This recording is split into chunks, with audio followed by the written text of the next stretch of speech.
Assalamualaikum warahmatullahi wabarakatuh. Nah, oke guys, kali ini saya ingin mencoba sedikit sharing aja, sharing untuk perawatan Gapi albino coir yang burayak, karena ini banyak banget yang nanya ke saya. Sebenarnya saya udah pernah buat videonya ya, tapi karena permintaan kemarin-kemarin banyak lagi yang minta dibahas untuk cara perawatan burayak mulang brol, karena di tempatnya itu katanya banyak yang mati satu persatu. Nah, oke, saya tidak berniat untuk menggurui ya, saya sharing aja yang saya pakai di tempat saya. Oke teman-teman, jadi gampang ya.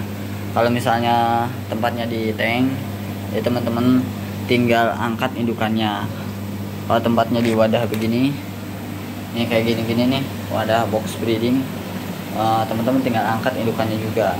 Saya juga nggak di tank ya, itu kebetulan satu ya yang di tank. Sisanya sebenarnya sih saya banyakkan di tempat begini, karena kemarin pas aja dia di tank, kemudian tanknya lagi kosong, akhirnya saya taruh situ. Jadi ya udah di situ aja. Nah, contohnya kayak gini nih. Kemarin banyak yang nanya, "Abang, apakah wajib pakai aerator untuk burayak?" Nggak mesti ya. Contohnya begini nih, ini burayak usia semingguan nih kurang lebih nih teman-teman. Tuh kelihatan ya, burayak usia semingguan. Jadi ini saya tanpa aerator tuh. Yang penting kalau tanpa aerator begini, yang penting ikan lincah, nggak banyak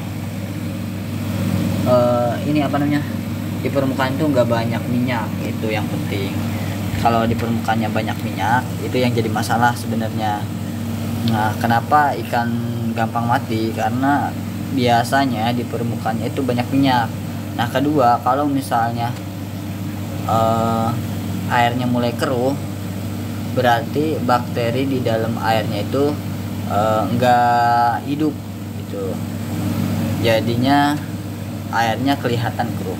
Nah, kalau misalnya airnya kelihatan keruh, wajib angkat anakan ya, wajib angkat, karena nanti meretel dia satu persatu mati, satu persatu mati gitu. Tapi kalau misalnya kayak gini kotorannya banyak di bawah, ini nggak masalah, yang penting airnya kelihatan jernih tuh. Ini kan airnya kelihatan jernih teman-teman, nggak ada minyak, airnya kelihatan jernih, nggak keruh tuh, walaupun di dasarnya banyak kotoran dia tuh. Jadi ini sangat bagus untuk airnya ya. Nah, jadi kalau untuk burayak ini gampang banget, nggak usah kita otak-atik air aja. Intinya kalau misalnya airnya udah bagus atau udah hidup bakterinya, baru kita lanjutin. Tapi kalau misalnya airnya keruh, kita misalnya ngasih makan terus air kok gampang keruh, nah itu berarti bakterinya itu kalah sama amoniak. Jadi kita terlalu banyak ngasih makan pelet untuk anakan ikan gapi. Nah, kemudian untuk selanjutnya ini ya, pakan. Kalau pakan saya juga sebenarnya pakai pakan sama seperti kayak indukan dewasa lain ya. Saya juga pakai NRD ya, tuh yang dibejek-bejek lah ibaratnya. Nah, kalau ini kebetulan pakai aerator ya. Nah, ini pakai aerator tuh, ini pakai aerator itu. Jadi kalau udah besar, kira-kira populasinya begini nih, kalau populasinya banyak begini, kita tanpa aerator dia kurang maksimal untuk pembesaran.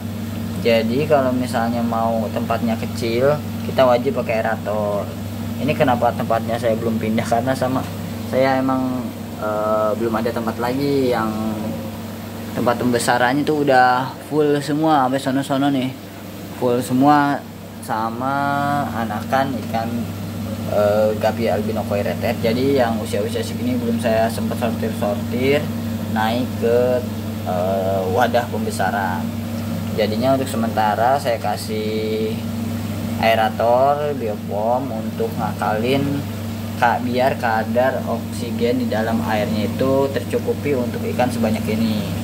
Nah kalau misalnya nggak pakai aerator nggak masalah, yang penting ikan hidup, cuman kurang maksimal aja, itu doang sih.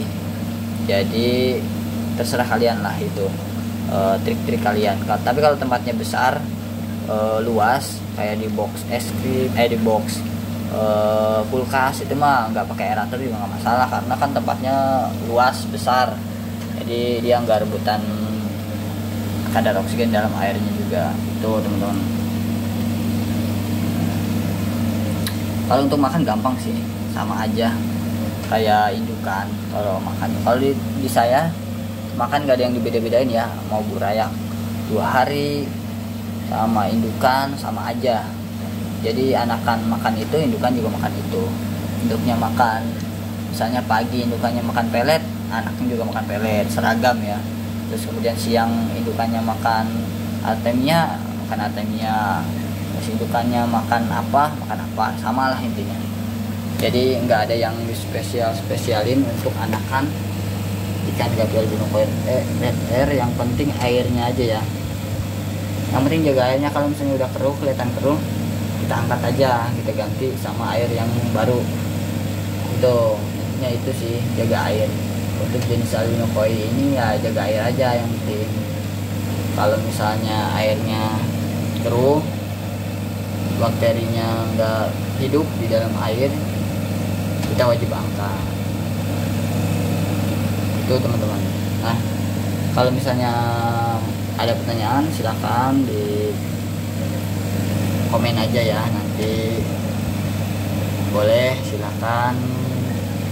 Mau saran misalnya konten apa, boleh komen juga ya teman-teman. Terima kasih udah nonton video ini. Mungkin bahas untuk burayak yang sering mati satu persatu sampai sini dulu ya. Mungkin kalau misalnya mau lebih spesifik lagi, boleh silahkan komen lagi ya, kita mau bahas apa di next video. Atau teman-teman yang sekitaran Jabodetabek atau Jawa Barat lah, farmnya mau didatengin, boleh silakan DM juga. Insya Allah kalau misalnya saya ada waktu, saya main ke tempat kalian. Oke, kita sambil nge-review ikan yang ada di sana. Oke, terima kasih teman-teman udah nonton video ini. Jangan lupa dukung channel ini dengan cara di like, comment, dan subscribe. Terima kasih. Wassalamualaikum warahmatullahi wabarakatuh.